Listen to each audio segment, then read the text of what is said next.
तो ये नई बात नहीं है। पटना में लगातार इस तरह की घटनाओं को अपराधी अंजाम देते रहे हैं। अपराधी तो अंजाम दे रहे हैं, गिरोह तो अपने काम को अंजाम दे रहे हैं, लेकिन अब जो आम लोग हैं वो, और उसमें खास करके जो कुछ ऐसे तत्व जो कि गलत रास्ते पर निकल चुके हैं, वो भी जो ऑर्गेनाइज क्राइम में नहीं है लेकिन बड़े क्राइम कर पाने की स्थिति में पहुंच चुके हैं, वो एक शर्मसार घटना को अंजाम दे चुके हैं। ये भी पटना पुलिस के लिए बड़ी चुनौती है। पूरे मामले को इस रिपोर्ट के जरिए देखिए, चर्चा भी जारी रखेंगे। शर्म, शर्म,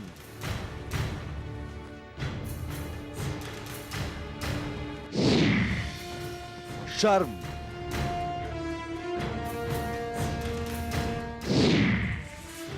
शर्म।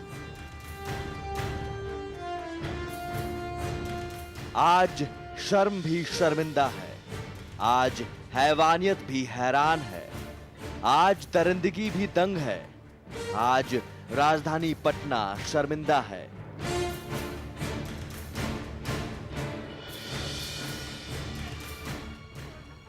एक, दो, तीन, चार।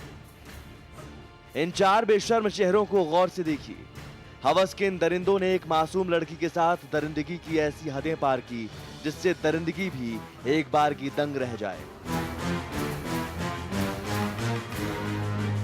हैवानियत की सारी हदें पार करते हुए इन्होंने खेला है हवस का घिनौना खेल। पटना में पाप का ऐसा खेल जिसने दोस्ती, प्यार और भरोसे का कत्ल किया है। शर्म की ये कहानी पूरी तरह से पटकथा के हिसाब से लिखी गई।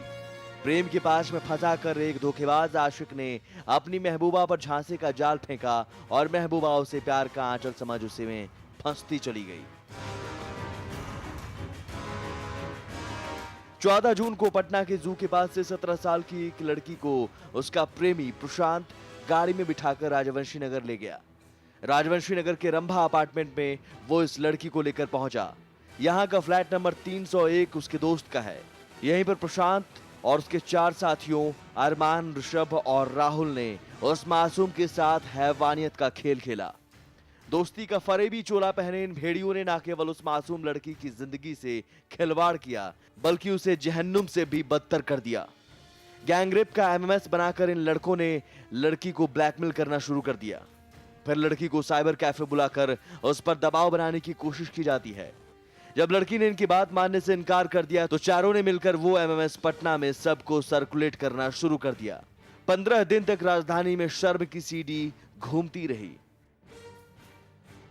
राजधानी और उसके आसपास के इलाकों में 15 दिन सर्कुलेट होने के बाद राज्य महिला आयोग ने खुद इस मामले का संज्ञान लिया, जिसके बाद हरकत में आई पुलिस ने कार्रवाई करते हुए 3 आरोपी को गिरफ्तार कर लिया।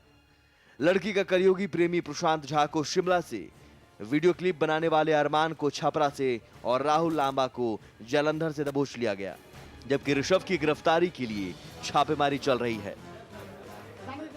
कि महिला आयोग के कार्य करने की एक सीमा है और हम अपनी सीमा के अंदर जितनी भी कार्रवाई बनेगी हम करेंगे। हम बिल्कुल इस पक्ष में हैं कि उन आरोपियों को सख्त से सख्त सजा मिले जिन्होंने एक लड़की की इज्जत लूटी ही नहीं बल्कि उसको सार्वजनिक किया। सबसे बड़ा अपराध उसने किया कि उसने सार्वजनिक किया।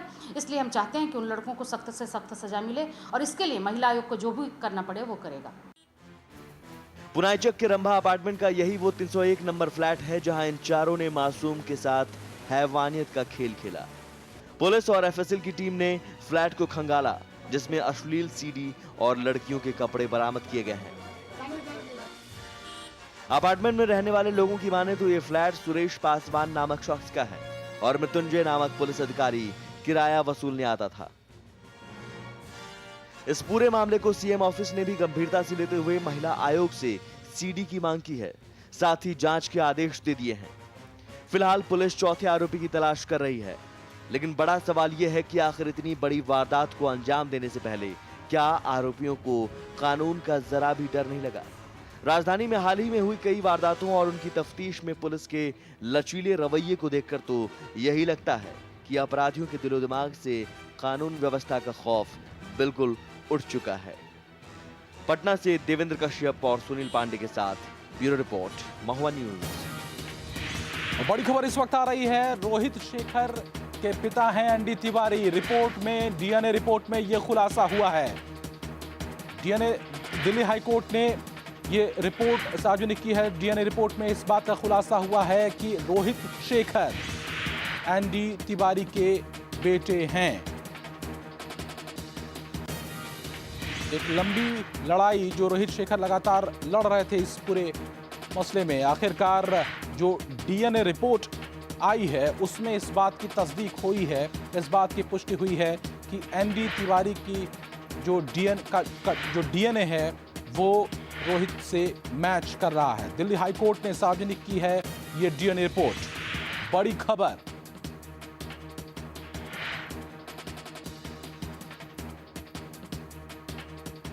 तो आज 2:30 बजे के आसपास ये रिपोर्ट सार्वजनिक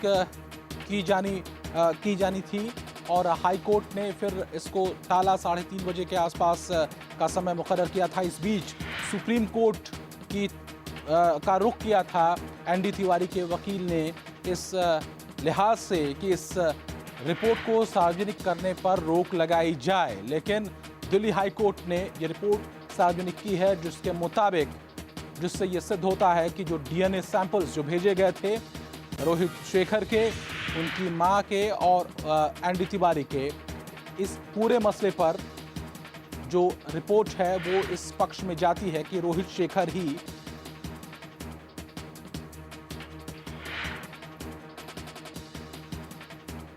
इस वक्त ममता चतुर्वेदी इस वक्त हमारे साथ जुड़ चुकी हैं, हमारी संवाददाता। ममता, और क्या कुछ जानकारी?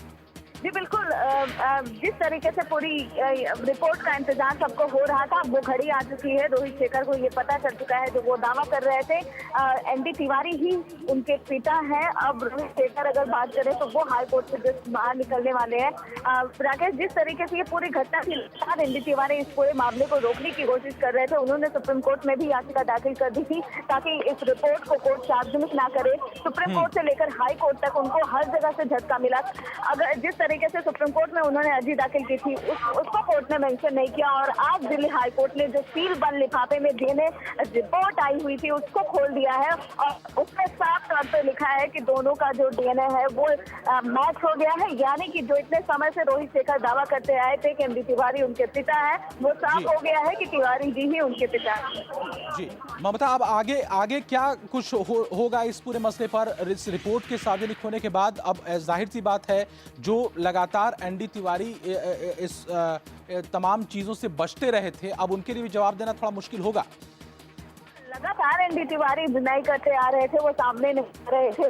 वो रोहित शेखर को अपना बेटा मानने से लगातार इनकार करते आ रहे थे। ऐसे में जिस तरीके से डीएनए मैच हो गया है, डीएनए का मिलान हो गया है, साबित हो गया है रोहित शेखर के पिता एनडी तिवारी है, ऐसे में एनडी तिवारी के लिए काफी मुश्किल होगी। अगर एनडी तिवारी चाहे तो वो कोर्ट के फैसले को एक बार फिर से सुप्रीम कोर्ट में चैलेंज करें। हालांकि इससे पहले भी जो पर उनको सुप्रीम कोर्ट ने फटकार लगाते हुए कहा था कि उनको डीएनए टेस्ट कराना ही पड़ेगा। तो ऐसे में अब देखना होगा कि एनडी तिवारी क्या रुख अख्तियार करते हैं, क्योंकि जाहिर सी बात है वो जवाब देने लायक नहीं है, क्योंकि अब ये साबित हो चुका है कि रोहित शेखर के पिता एनडी तिवारी ही हैं। तो ये जो डीएनए की जो रिपोर्ट, डीएनए जो टेस्ट हुआ था उसकी रिपोर्ट सार्वजनिक हुई है, दिल्ली हाईकोर्ट ने सार्वजनिक किया है और इसके मुताबिक जैविक पिता रोहित शेखर के एनडी तिवारी हैं। तमाम घटनाक्रम इसमें सामने आते रहे, कई बार उन्होंने